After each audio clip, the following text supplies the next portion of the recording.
disclaimer lang, this is just my personal information. I mean, personal, na wala akong nahanap. Yan. Kung mayroon kayong nahanap, edi good. I will watch it. Thank you. Hi guys. May share lang ako kasi praning mag-convert ng Flux to Gcash, ha? Yeah. Alam mo, pa-search pa ako. Nag-search ako dito sa TikTok. Wala lumabas. Wala exactly convert to Gcash.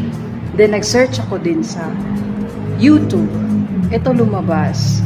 So, wala talaga. So, na-frustrate ako. Kasi nga, meron siyang apps dyan. May app siya. Pero, i-convert mo nga sa ganun. Pero may minimum amount. Ito yung 500 kasi yung laman. So, sayang naman, sabi ko.